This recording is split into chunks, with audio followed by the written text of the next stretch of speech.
Tennessee. Sure. Insure Tennessee is a 2-year pilot program put forth by Governor Haslam to expand health coverage options to people who earn up to 138% of the federal poverty level. The funding for Insure Tennessee is made available by the federal government under the Affordable Care Act. This past year, a joint resolution in favor of Insure Tennessee failed. However, the measure is expected to be resurrected in the next session. Would you support Insure Tennessee if the same legislation came before your desk in the state legislature next session? Yeah, great question. And what we're talking about with Insure Tennessee is Medicaid expansion. As Alexander said, under the Affordable Care Act, Medicaid expansion is an integral part of that. If you look at the read ObamaCare, Title II, Subtitle A, it talks about Medicaid expansion and how half of the people that will be enrolled in ObamaCare in the Affordable Care Act will actually come from Medicaid expansion. And so while I would completely agree, we have an issue. We have anywhere from 200 to 400,000 people that are unable to get quality health care, and it's extremely unfortunate. But we don't make a bad situation worse by grossly expanding government. And not one Republican in 2010 voted for the Affordable Care Act. Speaker Harwell has already said she will not bring this before the legislature this year because she knows the support's not there. And so again, we don't make a situation that needs to be addressed worse by bringing in money from the federal government. Because the most important thing to remember is politicians love to spend our money. The government does not generate revenue. They have revenue from our taxes. Medicaid has $30 trillion in unfunded liabilities. So when it's said, well, that money's going to, $1.2 billion is going to come in, and that's money that they're going to cover, there is no $1.2 billion. That is borrowed money. We have Medicaid has a $30 trillion unfunded liability tag associated with it. And it's fantastic that the federal government covers it for 2 years. But year 3, if projections are as they hold, that's going to cost our state over $200 million beginning 3 years from now. And additionally, support of Medicaid expansion, support of Insure Tennessee also carries a 1.2% bed tax that is something not been talked about. So a support of Insure Tennessee and Medicaid expansion is a 1.2% tax that is expected to cover the cost that we will have to face as Tennesseans if we expand Medicaid. Thank you. It's very clear, and it's been clear in the media, that I've been very open in supporting Governor Haslam's plan. It's a conservative, sensible Tennessee plan to health care. The Affordable Care Act from Obama is one that I think we all would like to see go away. I agree with you, but it's one that the Supreme Court has upheld, and we have people, 240 to 280,000 citizens, who have significant health care needs that they can't have met. These are working people. These are not people on welfare sitting there without any participation in the program. Governor Haslam has worked to come up with a Tennessee plan, not an Obama plan. This is a plan that would allow us to use the funds that have already been taken at the federal level for the people in our community. There are 28,000 veterans who have served our country and served our community who cannot meet their health care needs at this point, and this would help to serve them. There's significant differences between ObamaCare and Governor Haslam's conservative Insure Tennessee plan. ObamaCare was established without, it was a mandate, without any state input at all. Governor Haslam's Insure Tennessee plan is one that is a voluntary plan. People aren't mandated to participate. In ObamaCare, they are mandated. There is an individual decision. I would also say that the individuals who choose to enter into Insure Tennessee also have obligations when they do that. You know, there is a 6-month, you don't pay, you're not going to play anymore. You're not going to be a part of it, and you're not going to be covered. So it works on personal responsibility. I will say that I believe that this is a reasonable solution. It's a conservative solution to a real problem that we can't ignore. Our hospitals can't continue to assume the costs of the uncovered and the uninsured. Mr. Zachary, you have one minute. Okay. Yeah.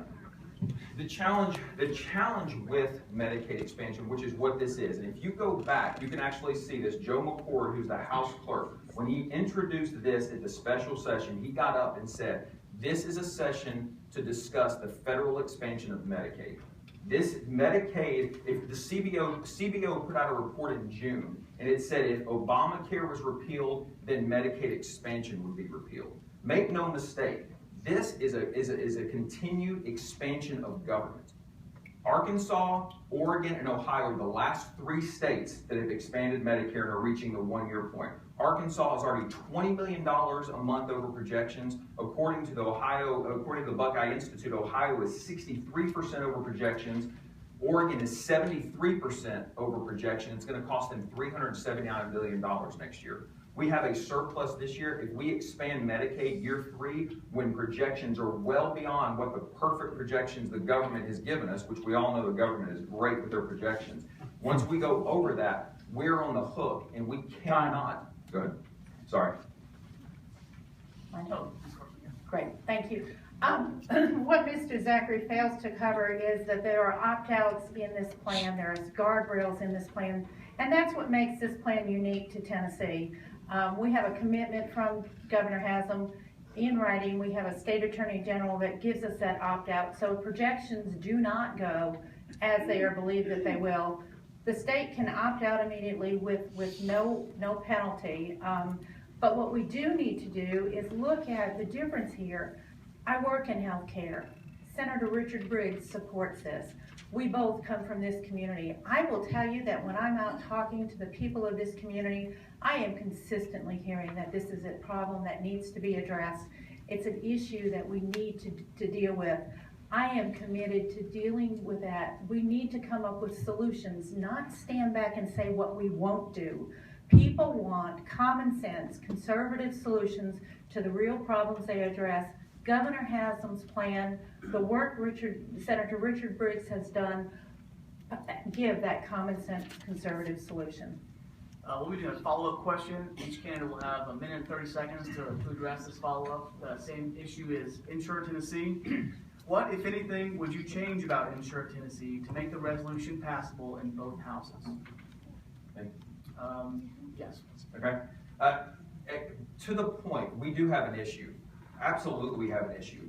But in order to address the issue, it has to be a state solution. InsureTN is not a state solution because we're relying on $1.2 billion from the federal government with the strings attached. And while the opt-out and safeguards have been discussed, after 2 years, who is going to tell the people that have gone onto Medicaid, which, by the way, Medicaid was actually intended for women with children that were at the poverty level. So it's a program that has expanded well beyond its bounds. Who is going to tell the people after 2 years, I'm sorry, unfortunately, you're going to lose all your health care that the state has provided because we're going to have to take you off the rolls because we've decided to opt out of that plan. There is not a politician on the planet that is going to make that decision. Once we're in, we're in. Otherwise, Ohio, Arkansas, and Oregon would have already pulled out of that program. Anytime the solution is come up with a state solution. You've got 26 states that have not expanded Medicaid that are looking for a solution. And if the federal government would block grant dollars and allow the states to truly formulate a state plan without the tentacles of the federal government, that is a solution. And that's what our founders intended. Our founders provided us in the preamble, provide for the common defense, promote the general welfare, secure the individual liberty. That's what they intended for the federal government. James Madison was pretty clear on his intent of the states. And so this is a state solution. This is not a federal government issue. We can handle this. TennCare was a start in that, but we can handle this by expanding that program on the state level. Which is exactly what Governor Haslam's Tennessee InsureTN does, is address that problem on the state level. You know, I always find it interesting when people talk about, well, if we start this and then we have to opt out in 2 years, who's going to tell people that we're now taking away your coverage? I assume it'll be the same people who will tell them now, we won't even try for you. We won't give you coverage to start with. I think we have the opportunity to address those needs. We need to continue. I think the question was, what would we do differently? And to address the question, I would say, I would make sure that we get out and talk to people. You know, one of the best ways to be a true representative of the people is to be out among the people. I've gotten a lot of that up during this campaign, but I think all of our elected officials at the state, our representatives and our senators, need to be out in the community holding forums and getting as much feedback as we can. What works, what doesn't work with healthcare, what are our needs? If there are real opportunities there to change the plan in any way that better meets those needs, I would be fully supportive of it. And we also need to get, and we have, commitments from our hospitals. There are real dollars that they are losing every day covering for the uninsured. They have made a commitment to help fund those differences, those gaps that are projected, because they know they still will be in better financial positions. Our emergency departments cannot continue to carry the load that is on them right now to cover for the uninsured. Each board will have 30 more seconds. The question was, what if anything would you change about InsureTN to make the resolution pass from both houses? Sure. Again, you have to go back to a state solution. InsureTN Medicaid expansion is not a state solution. It's reliant on the dollars that are from the federal government. And when the federal government stops paying after 3 years, then we have to pick up the tab as taxpayers. And the projections, as I've talked about already, the projections in the states are never what the state government, what the governors project they will be. And so we have to have a state solution to address this issue. Agreed, there is an issue, but we have to have a true state solution. Medicaid expansion, according to ObamaCare, is not a state solution. And again, the only thing, the difference that I would do, use the healthcare experience that I have to represent your concerns in Nashville, to get back out to this community, to find out what other things, but you know what? It is the only state solution that I'm hearing right now. It's formed through the work of a tremendous amount of expertise at all levels, businesses, hospitals, individuals, veterans, and it is the best solution I have. Am I willing to adapt it as we go along? Absolutely, whenever I hear a better way to go. Moving on,